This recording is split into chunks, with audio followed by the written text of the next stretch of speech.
Hello sir, this is Chandu, anchor from filmy looks. So first of all అంటే ఈ మధ్యన వస్తున్న పెద్ద సినిమాలు కానీ చిన్న సినిమాలు కానీ సో థియేటర్లో రిలీజ్ అయిన టూ మంత్స్ లోపే ఓటీటీకి వచ్చేస్తూ ఉంటాయి. బట్ రజాక్ గారు ఎందుకు ఇంత లేట్ అయింది? రేపు మార్చ్ వస్తే 1 year అవుతుంది అటు. సో అంటే ఓటీటీకి తీసుకోవటంలో ఏమన్నా ఇబ్బంది పడ్డారా? తీసుకోవటంలో ఎవరైనా ఆలోచించారా? ఇలాంటి సినిమాని మేము తీసుకోవచ్చా, తీసుకోకూడదా? ఇలాంటి సిచ్యువేషన్స్ ఏమైనా ఫేస్ చేశారా ఈ గ్యాప్లో? లేదు, తీసుకోవాలి తీసుకోవద్దని కాదు. ఇంతకుముందు చెప్పాను నేను మాట్లాడుతూ. సినిమా మేము March 15th తెలుగులో రిలీజ్ చేసిన తర్వాత 1 month గ్యాప్ తర్వాత హిందీలో రిలీజ్ అయింది, మేలో రిలీజ్ అయింది. సో అక్కడ 2 months పోయింది. అక్కడ ఏప్రిల్లో రిలీజ్ అయింది. అదైన తర్వాత ఏం జరిగిందంటే అక్కడ మేము ఒక సంస్థకి థియేటర్స్కి విషయంలో సిగ్నేచర్ చేసే దగ్గర 6 months వాళ్ళకే రాయాల్సి వచ్చింది, సంతకం పెట్టాల్సి వచ్చింది. అక్కడ థియేటర్స్ కోసం మాకు మంచి థియేటర్స్ కావాలని. సో అక్కడ 6 months వెయిట్ చేయాల్సి వచ్చింది. ఆ తర్వాత September 17th రిలీజ్ చేద్దామని మళ్ళీ ఆలోచన వచ్చింది. చేద్దామని ఆలోచన వచ్చి మళ్ళీ ఒకసారి అనుకొని అప్పటికి 7-8 months అవుతుంది కదా, ఎందుకు ఇప్పుడే నేను ఒక 1 year ఆగితే బాగుంటుందని ఎవరో సలహా ఇస్తే అక్కడ ఆగిపోయాం.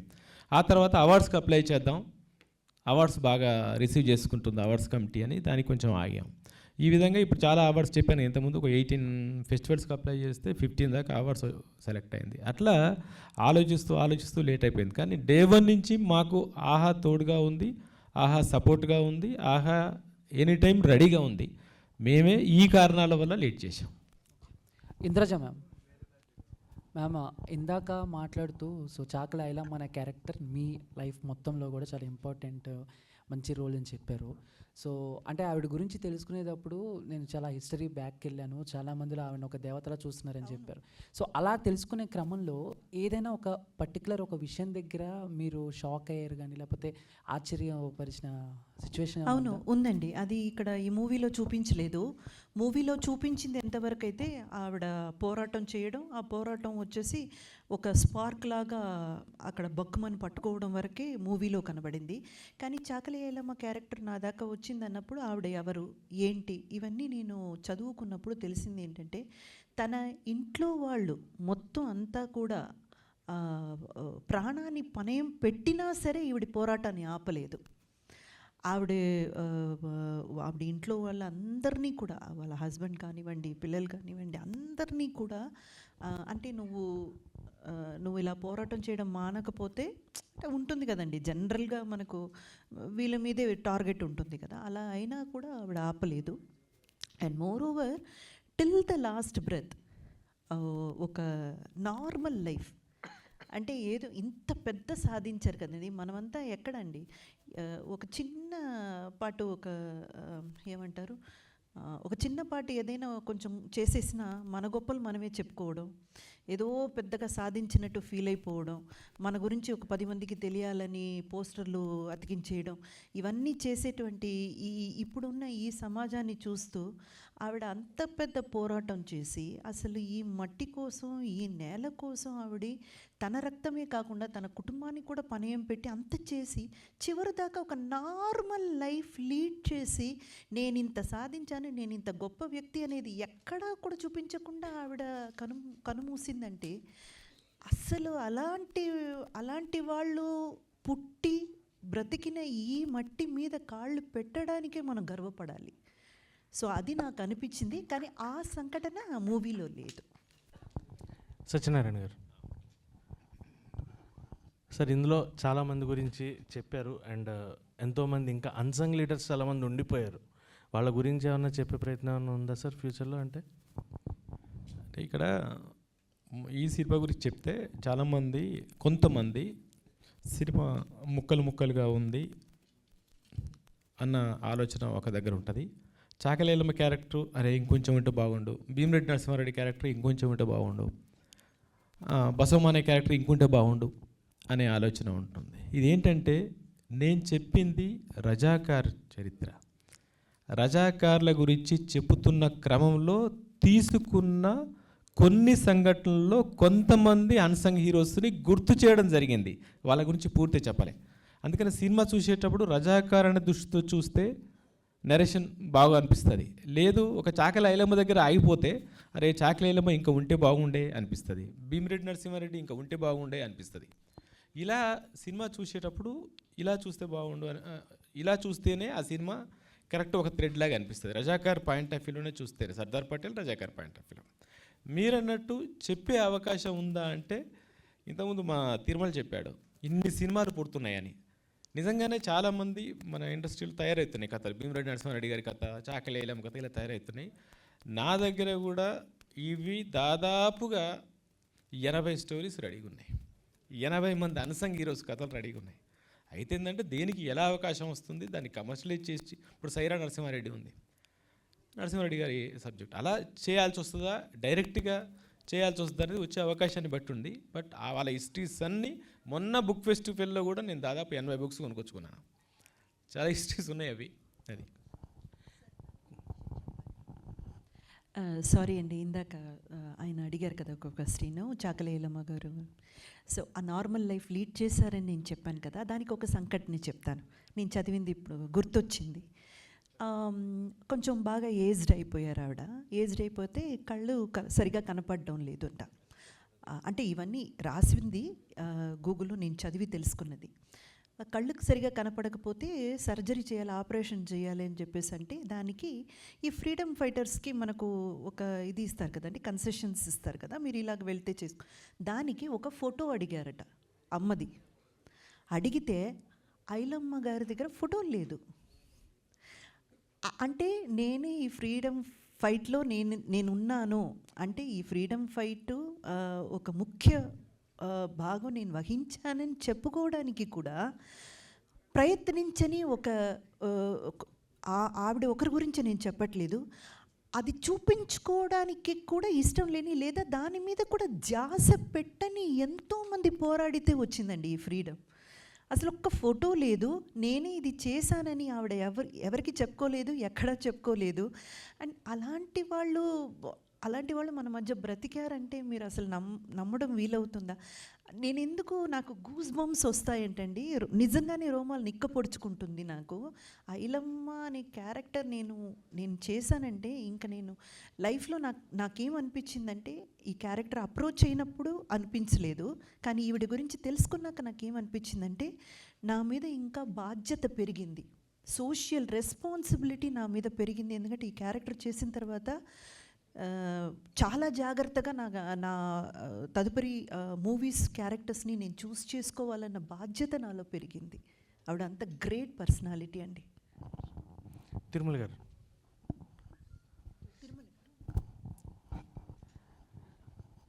సార్ 1947-48 బ్యాక్డ్రాప్ సినిమా అంటే కొంచెం ఆ టైంని చూపించడం అనేది చాలా చాలా కష్టం. ప్రజెంట్ ఉన్న సినారియోని అక్కడ దాకా తీసుకెళ్ళాలి అంటే.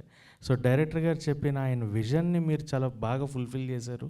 అండ్ ఎక్కడా కూడా మనకి ప్రజెంట్ జనరేషన్ కాకుండా ఆ టైప్ ఆఫ్ ఆర్ట్ వర్క్ చేయడం అనేది ఎలా అనిపించింది? And through out the complete 1948 Razakar వ్యవస్థ అనే దాన్ని చూపించడం. డెఫినెట్గా అండి. యాక్చువల్గా సార్ నాకు చెప్పినప్పుడే గూస్ బంప్స్ వచ్చినాయి, సబ్జెక్ట్ చెప్పినప్పుడే గూస్ బంప్స్ వచ్చినాయి.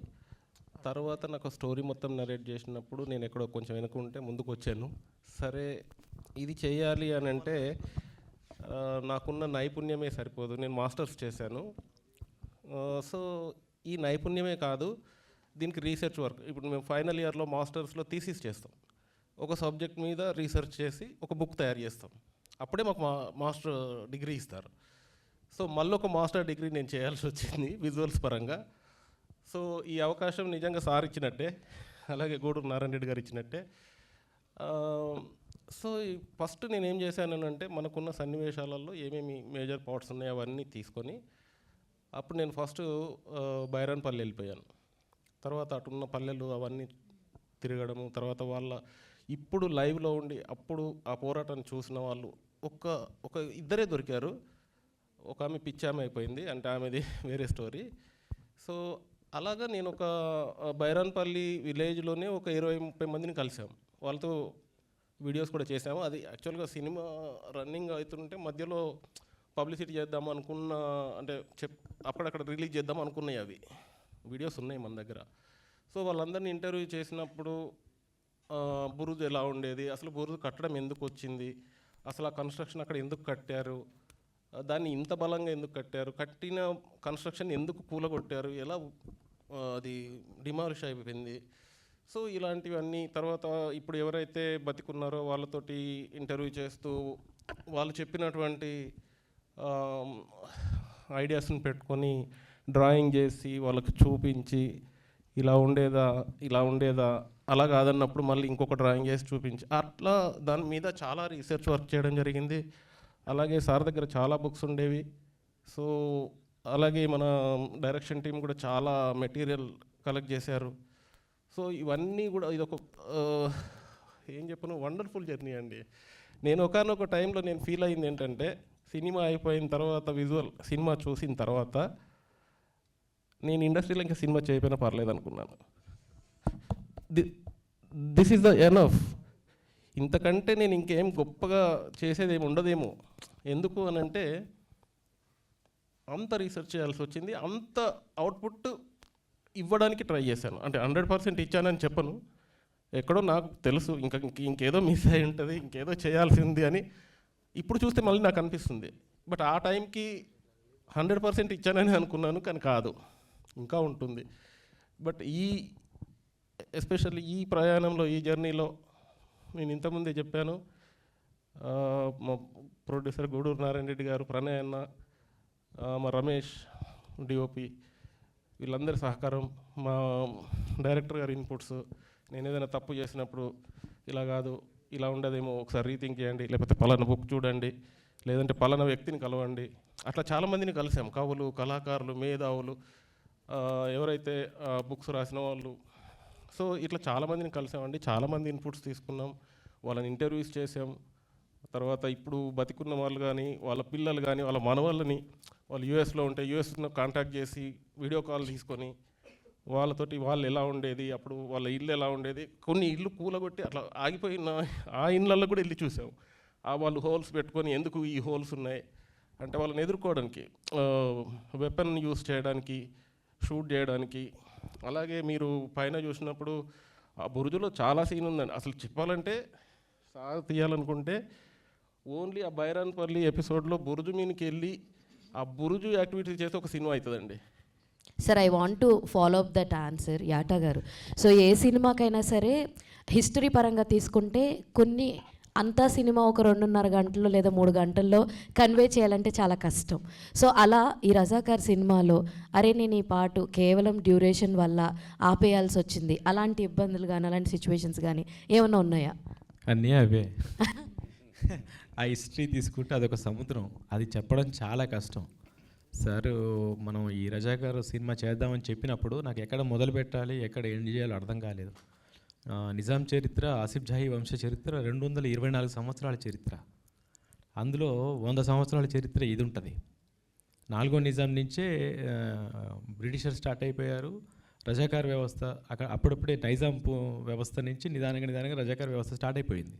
అక్కడి నుంచి చేయలేము. అందుకనే ఏంటంటే భారతదేశానికి స్వతంత్రం ఎప్పుడు వచ్చింది, హైదరాబాద్ సంస్థానానికి స్వతంత్రం ఎప్పుడు వచ్చింది, ఆ మధ్యలో ఏం జరిగింది. సో స్టార్టింగ్ ఎండింగ్ పెట్టుకుంటే ఏం చేయొచ్చు. మొత్తం ఇదే చెప్పాలంటే మరి చాకలి ఐలమ్మది ఎప్పటిదో మరి గుర్తు చేయకపోతే ఎట్లా, ఇంకొంచెం ముందుది చాకలి ఐలమ్మది. సో దాన్ని ఎలా ఎవరి రూపంలో చెప్పించాలి, ఆ విధంగా ప్లాన్ చేసుకొని చాలా ఒక స్పూన్ చెప్పాము అంతే, మనం ఓన్లీ 1 స్పూన్. మరి పార్ట్ 2, పార్ట్ 3 అలా ఏమైనా ప్లాన్ చేసుకుంటున్నారా? పోనీ ప్రస్తుతం అయితే ఆలోచించలేదు, చూద్దాం ముందు ఏం జరుగుతుందో. Thank you ma'am. ఇంద్రజ గారు. యా, హాయ్ అండి, this is Rani from Telugu 17. నమస్తే అండి. సో మీరు ఎన్నో సినిమాలు చేశారు. ఫస్ట్ మీరు ఇంతకుముందు చెప్తూ కూడా ఇంతవరకు గ్లామరస్ రోల్స్ చేశాను, తర్వాత నేను యాక్టింగ్కి స్కోప్ ఉన్నది, ఈ క్యారెక్టరే నేను చేశాను అన్న. అలాగా ఇంకేమైనా మీకు డ్రీమ్ రోల్స్ లాంటివి ఏమైనా ఉన్నాయా? అలా చెప్పలేదండి. హీరోయిన్గా వర్క్ చేసినప్పుడు గ్లామరస్ రోల్ చేశాము, గ్లామర్ హీరోయిన్ అని చెప్పారు. మనం క్యారెక్టర్స్ చేసినప్పుడు కూడా అందం మీద ఎక్కువ కాన్సన్ట్రేషన్, లేదా మీరు చాలా బాగున్నారు, అందంగా ఉన్నారు, గ్లామర్గా ఉన్నారు అన్న మాటలే ఎక్కువగా వినపడినా కూడా, అంటే నేను యాక్ట్ చేయలేదు, లేదు యాక్టింగ్కి స్కోప్ ఉన్న క్యారెక్టర్స్ చేయలేదని చెప్పలేదు. అలా చెప్తే నాకు అలాంటి క్యారెక్టర్స్ ఇచ్చిన డైరెక్టర్ని నేను కించపరిచినట్టు అలా చెప్పలేదు. అలా చేసినప్పుడు కూడా ఎక్కువ నా గురించి మాట్లాడినప్పుడు ఎప్పుడు అందాల తర లేకపోతే గ్లామరస్ ఇంద్రజ అని ఆ పదం అయితే వాడేవారు. అలాంటి ఒక ట్యాగ్ లైన్ ఉన్న నన్ను ఐలమ్మ అనే క్యారెక్టర్కి డైరెక్టర్ ఎలా ఆలోచించారు అని అన్నాను. అంటే యాక్టింగ్కి స్కోప్ లేదని కాదు, అంటే ఇందులో మీరు ఎక్కువగా అంటే మీ రోల్కి అంటే డిఫరెంట్ రోల్లో కనిపించారు కదా, సో అలాగా ఏమైనా డ్రీమ్ రోల్స్ ఉన్నాయా అనేది? ఓకే ఓకే, ఇప్పుడు చేసిన క్యారెక్టర్ లాగే ఏదైనా ఫ్రీడమ్ ఫైటర్గా చేయాలన్న ఆలోచన అయితే ఎప్పుడు రాలేదండి. ఇప్పుడు ఈ క్యారెక్టర్ చేసిన తర్వాత నాకు అనిపించింది ఓకే, నేను ఇలాంటి క్యారెక్టర్లకు కూడా పనికొస్తానని ఒక కాన్ఫిడెన్స్ నాకే వచ్చింది. ఎందుకంటే అంతకు ముందు నేను ఇలాంటి క్యారెక్టర్స్ ఇది చేయలేదు. సో నాకు కాన్ఫిడెన్స్ వచ్చింది. సో ఇది చూసే డైరెక్టర్స్కి, ప్రొడ్యూసర్స్కి ఏదైనా ఆలోచన వచ్చి ఇంకా ఇలాంటివి ఏమైనా ఫ్రీడమ్ ఫైటర్ రోల్ కానీ, లేకపోతే కొంచెం మాతృత్వానికి ఒక వీర మహిళగా చేసేటువంటి క్యారెక్టర్స్తో నన్ను అప్రోచ్ అయితే I'll be very very happy. Thank you అండి. ఇంద్రజ గారు. మేడం చెప్పండి. నా పేరు ప్రజావాణి అండి. నమస్తే. మీరు చాకలి ఐలమ్మ క్యారెక్టర్ పోషించేటప్పుడు ఆమె తెలంగాణకే వీరవనిత, అలాంటి క్యారెక్టర్ పోషించేటప్పుడు కొన్ని వర్డ్స్ వాడాల్సి వచ్చింది. అవును. అప్పుడేమైనా ఇబ్బంది పడ్డారా? అంటే అమ్మవారి జాతరలో పూనకం వస్తుందని చెప్తారు కదండి. ఆ పూనకం వచ్చినప్పుడు వాళ్ళు ఏం మాట్లాడతారు, వాళ్ళు ఎలా బిహేవ్ చేస్తారు, అవన్నీ వాళ్ళకి ఏం అర్థం కాదు. అది అది ఆ ఒక ఏమంటారు, ఒక తన్మయత్వంలోకి వెళ్ళిపోతారని చెప్తారు చూడండి. అలాగా మనకి ఒక్కసారి ఈ క్యారెక్టర్లోకి వెళ్ళాక అది ఆ డైలాగ్ మనం వాడింది ప్రోమోలో కూడా మీరు చూసుంటారు. ఆ డైలాగ్ మనం వాడింది ఏదో వెళ్ళగానే ఫస్ట్ డే ఫస్ట్ షాట్ తీయలేదండి. ఈ క్యారెక్టర్లోకి డైరెక్టర్ గారు నన్ను తీసుకెళ్ళి ఆ గొడవ పడతాం చూడండి, ఆ ఫైట్ ఒకటి ఉంది, మీరు మూవీ చూసుంటే మీకు తెలుస్తుంది. సో ఆ ఫైట్ అంతా జరిగి ఆ క్యారెక్టర్లోకి నన్ను పూర్తిగా తీసుకువెళ్ళిన తర్వాత ఆ సిచ్యువేషన్ నాకే అర్థమైపోయింది. ఓకే, ఈ క్యారెక్టర్ ఒక కౌలికి తీసుకొని పనిచేసిన ఒక రైతు దగ్గర నుంచి ఇతను తీసుకొని మనకు ఆ క్యారెక్టర్గా మనం ప్రవర్తిస్తాం, కానీ అక్కడ మనం ఇంద్రజ కాదు కదా. సో నాకు అది తప్పుగా అనిపించలేదు, ఏది కూడా ఒక తప్పైన పదం వాడుతున్నామన్న ఫీల్ నాలో డైరెక్టర్ గారు రానివ్వలేదండి. అందుకని నాకు అది వేరేలా అనిపించలేదు.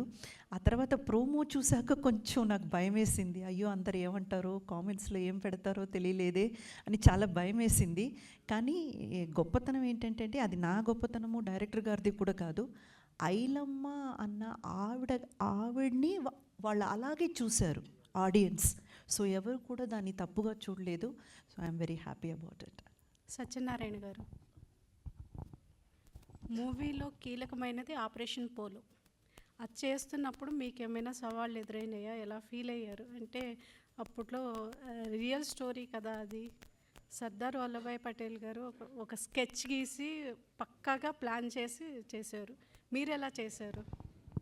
సవాల్ అంటేమా ఫస్ట్ దాని గురించి రీసెర్చ్ చేసేటప్పుడు ఇంకా చాలా ఇన్ఫర్మేషన్ ఉంది, అది ఎలా చెప్పాలి. ఎందుకంటే ఇక్కడ చెప్పింది రజాకార్ గురించి చెప్తున్నాం, ఆపరేషన్ పోలో గురించి చెప్తే నిజానికి ఆపరేషన్ పోలో టైటిల్ పెట్టి ఒక సినిమా చేస్తే బాగుంటుంది, అది ఇంకా చాలా బాగుంటుంది, నేషనల్ మూవీ అవుతుంది. మనం అది చెప్పట్లేము, చెప్పిన తక్కువ టైంలో చెప్పాలి. నిజానికి వాళ్ళ ప్లాన్ పేరు క్యాటర్ పిల్లర్ అంటారు. నిజానికి ఆ క్యాటర్ పిల్లర్ ప్లాన్ చేస్తే ఏంటంటే ఆ క్యాటర్ పిల్లర్ ప్రకారం ఆర్మీ ఎక్కడి నుంచి వచ్చింది ఏంటి ఇదంతా చాలా ఉంటుంది. అదేంటంటే మనం గ్రాఫిక్స్లో ఆర్మీ బయలుదేరిన తర్వాత గ్రాఫిక్స్లో చూపించి అలా వెళ్తే ఏంటంటే అది క్యాటర్ పిల్లర్ రూపంలో ఉంటుంది. అవన్నీ సవాళ్ళు అన్నట్టు, అవన్నీ మనం చెప్పలేము. తర్వాత ఎక్కడ అటాక్స్ జరిగినాయి అనేది కూడా ఊహించినట్టు మనం ఇన్వెస్టిగేషన్ చేస్తే ఇలా వస్తున్నారనుకుంటే ఇంకెక్కడో తేలుతుంది కదా, అలా ఉంటుంది అదంతా కూడా. సోల్జర్స్ ఇటు వస్తున్నారని ప్లాన్ చేస్తే రజాకారులు వాళ్ళు ఇంకెక్కడ ఉంటారు. ఇలాంటివి చాలా సంఘటనలు ఉన్నాయి. అవన్నీ సవాల్గానే తీసుకొని మనం ఎంత చెప్పాలి, తప్పు చెప్పకూడదు, కరెక్ట్గా చెప్పాలని చాలా కొంచెమే చెప్పేసాం, అది జరిగింది. సార్ ప్రొడ్యూసర్ గారు, లాస్ట్ క్వశ్చన్. సో రజాకర్ అనే సినిమా చాలామంది చాలా అప్రిషియేషన్స్ ఇచ్చారు. మీకు best moment from the politician, from the normal audience, మీకు బెస్ట్గా ఎమోషనల్గా ఫీల్ అయిన వర్డ్స్ ఏంటి? మూవీలో వర్డ్స్ అండ్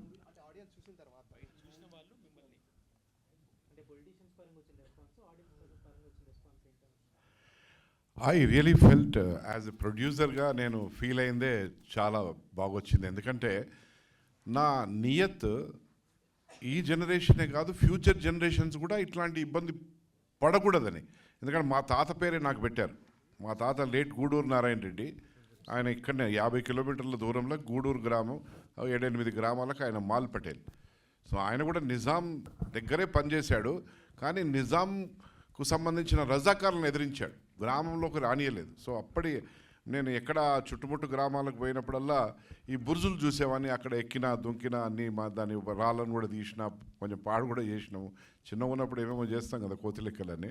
సో అవన్నీ చేసిన. బట్ ఈ సినిమా తీసినాక ఏదైతే ప్రజల్లో ఒక మంచి ఒక వాళ్ళ నుంచి వచ్చిన comment has given me a satisfaction, because this is my contribution for the society. It is not for my selfish and political కంటే నేను పవర్ పొందాలి, లేకుంటే నాకు పోస్ట్ రావాలి, నాకు అట్టహాసం ఉండాలి, 3-4 కార్లు వెనక ముందు సైరన్ కొట్టుకుంటూ తిరగాలనేది, that is as a politician. But as a ప్రొడ్యూసర్గా yes, nobody could do it. చెప్తున్నా కదా, ఇప్పుడు పెద్ద పెద్ద ప్రొడ్యూసర్లంతా కూడా నాకు చాలా అన్న తమ్ముడు అట్లా ఆ రిలేషన్షిప్లో చాలామంది డ్రాయింగ్ బోర్డుకి వెళ్ళింది, ఇంక్లూడింగ్ డైలాగ్స్ రైటింగ్ కూడా వెళ్ళింది ఈ సినిమా ఎంతోమంది పెద్ద పెద్ద కంపెనీలలో. కానీ అరే వాళ్ళతోనే వాళ్ళు ఓడరా అన్న పద్ధతిలో నేను పోయినా. వాళ్ళు ఓడరా మనల్ని ఎదిరించేటోడు. అప్పుడంటే అమాయక ప్రజల మీద ఎదిరించిండు, ఇప్పుడు గూడూరు నారాయణ రెడ్డికి ఎదురుగా రమ్మని చూపిస్తా ఏందో సంగతి అని చెప్పి నేను పోయినా. సో ఆ పోయిన దారిలో నేను ఏదైతే దారి తీసుకున్నానో ఆ దారి వలన నాకు వచ్చిన రెస్పాన్సే చాలా greatest satisfaction. Now I have gone in to the history. ఇంకా నన్ను చెరిపేయలేరు. 100 సంవత్సరాల వరకు కూడా గూడూరు నారాయణ రెడ్డి తీసిన రజాకార్ చిత్రాన్ని మాత్రం ఎవ్వరు చెరిపేయలేరు. This is my satisfaction. Thank you అండి. Thank you so